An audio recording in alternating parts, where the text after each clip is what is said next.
Bonjour Laura Winkler, Bonjour. je suis très heureux de vous interviewer. Est-ce que vous pourriez m'expliquer un petit peu votre parcours, ce que vous faisiez et qui vous êtes? Bien, alors, je m'appelle Laura Winkler et je suis la cofondatrice de Nouvelle Acropole en France, où nous sommes arrivés avec Fernand Schwartz en 1973 Oui, pour créer une antenne de notre mouvement philosophique international qui avait été fondé à Buenos Aires en 1957 par le professeur Livraga. Donc on était jeunes, idéalistes, fous, et on a atterri entre guillemets à Lyon, où on a créé notre première antenne de notre mouvement philosophique qui depuis s'est développé pas mal. On est dans 11 villes de France. Moi-même, je réside à Paris. Et mon mari, nous voyageons beaucoup à travers tous nos centres, nos écoles, et aussi à travers les acropoles du monde, puisqu'on est installé dans 60 pays du monde, ce qui nous permet d'avoir une grande famille philosophique avec laquelle on partage les mêmes idéaux de fraternité et d'humanisme. d'accord. Est-ce que vous pouvez rappeler rapidement les objectifs de Nouvelle Acropole et quel est le but de l'association? Alors, les objectifs de Nouvelle Agropole se résument dans les 3 principes de sa charte qui prônent le développement d'une fraternité universelle. Donc, pour créer ces noyaux de fraternité qui sont pour nous fondamentaux pour redécouvrir l'humanité dans les êtres humains, nous appuyons sur des piliers.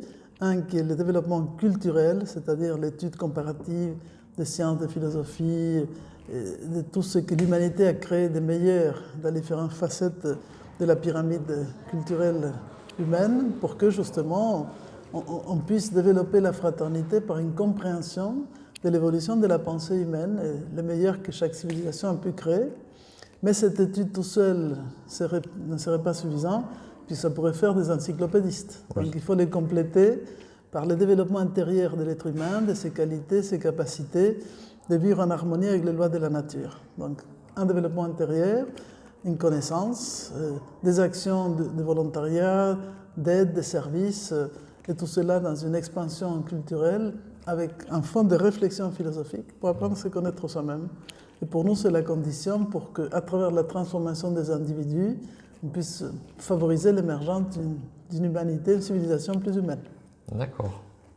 Et quelles ambitions, quelle vision vous avez pour l'avenir par rapport à Nouvelle Acropole? Quel projet, idée? Alors, par rapport à Nouvelle Acropole, disons en quelque sorte, les projets de développement sont déjà tracés depuis les commencements, parce que la graine que les fondateurs ont lancée. Donc nous essayons de rester fidèles, disons, à ses enseignements, à son exemple.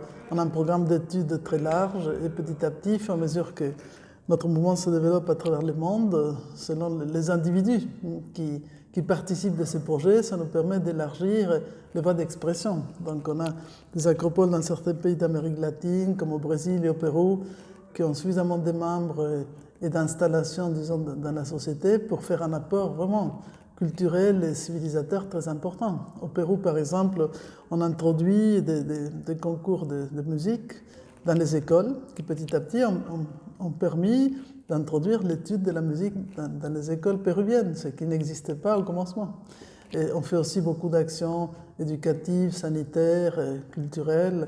Donc, selon les moyens, disons, de développement, on essaie de concrétiser, d'extérioriser l'application de nos principes philosophiques dans nos modes d'action. Et nous pensons que créer des cercles de réflexion, amener les gens à se remettre en cause et surtout à prendre confiance dans leurs moyens et dans leur capacité de transformer le monde est notre manière de contribuer à mettre un tout petit peu de lumière dans chaque cité. Puisque finalement l'Acropole était le lieu où on portait la lumière de l'esprit au sommet des temples. Donc cette clarification, cette verticalisation vont nous donner un regard plus large pour penser des solutions originales aux problèmes du monde. Quelque part, c'est l'héritage de Socrate et de Platon qui se poursuit à travers l'association, quelque part. Oui, tout à fait. Nous sommes dans une lignée, disons, philosophique qui se réclame à la fois des meilleurs philosophes et sages d'Orient et d'Occident, puisque nous devons devenir un petit peu héritiers de toute la riche aventure humaine.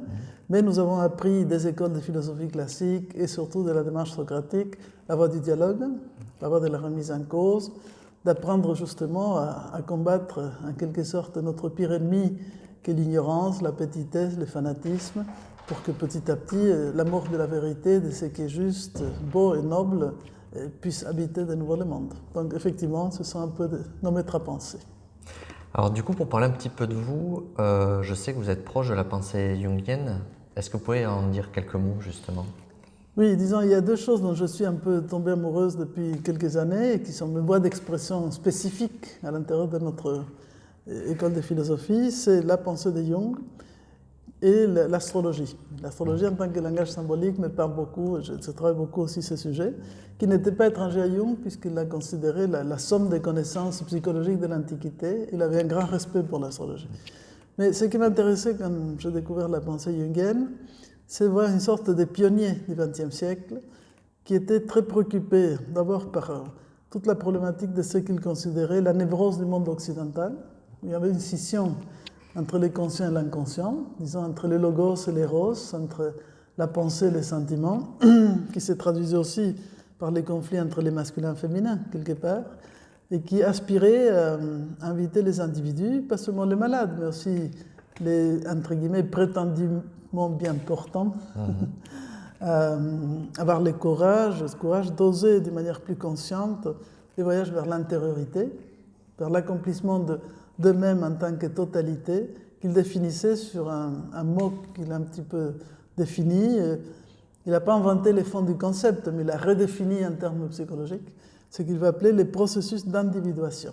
C'est-à-dire comment aller vers le centre de soi-même, vers le soi, ce qu'il appelle en fait les centres totalité de la psyché humaine, et aussi prendre conscience que tous les âges de la vie ont leur valeur, de la naissance jusqu'à la mort, et que la mort elle-même fait partie de la vie, donc il est important de nous préparer et de valoriser tout ce que le deuxième âge de la vie, la maturité, la vieillesse, a apporté en tant que maturation culturelle, que réflexion, que spiritualisation de la matière, pour que la culture, la civilisation, l'humanité puisse avancer.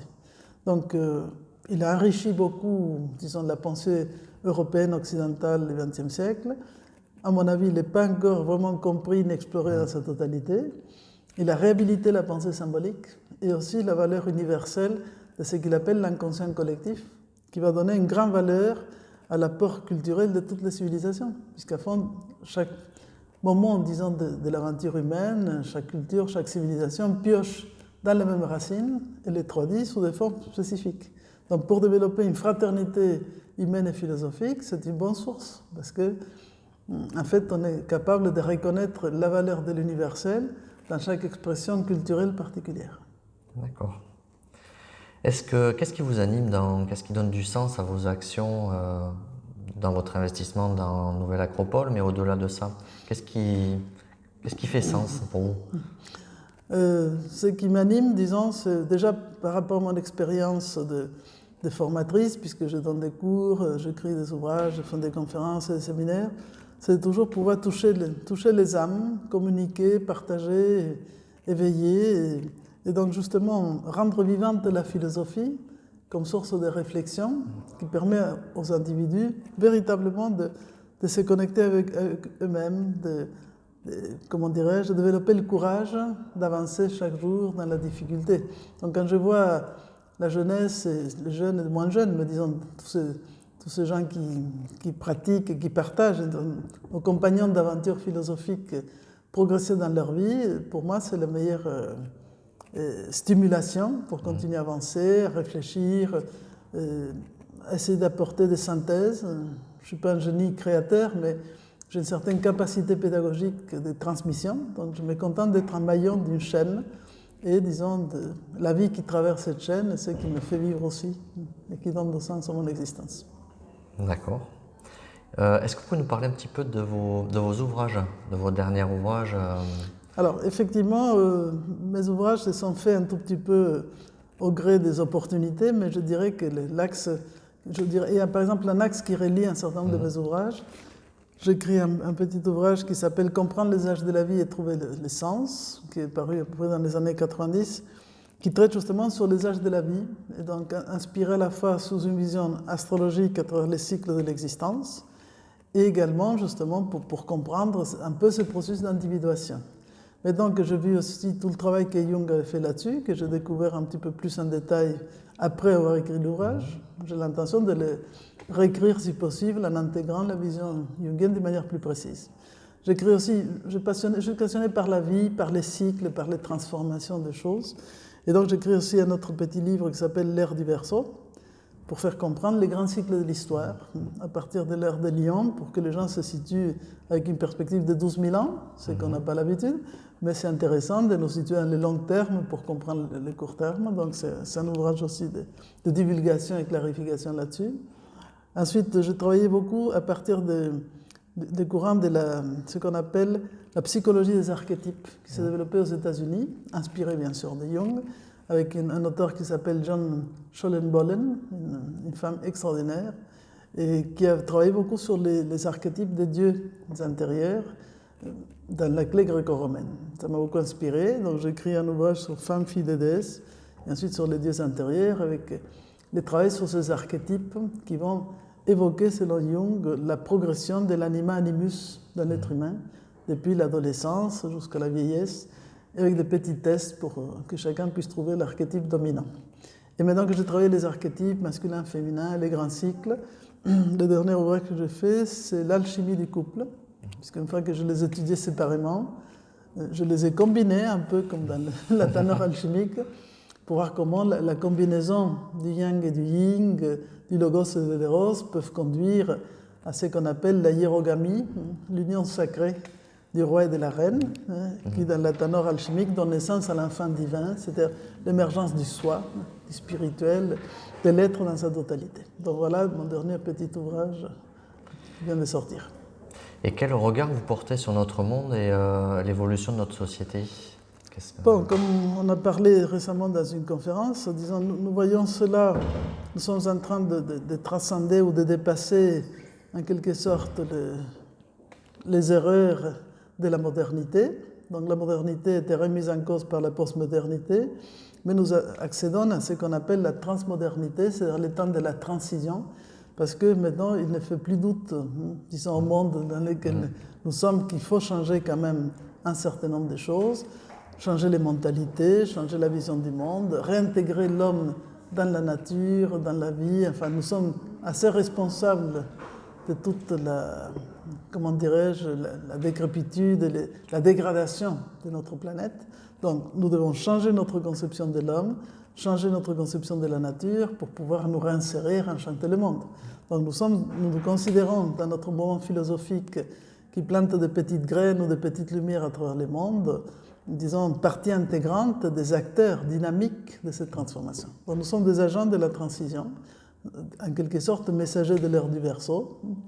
Comme disait Ferguson, qui avait écrit un livre très intéressant, un peu les apôtres du Verseau, enfin, des canalisateurs de cette force d'avenir. Alors, ceux qui sont poussés par les forces du passé ne voient pas ça du bon œil, mais ça fait partie de la logique naturelle de transformation immuable.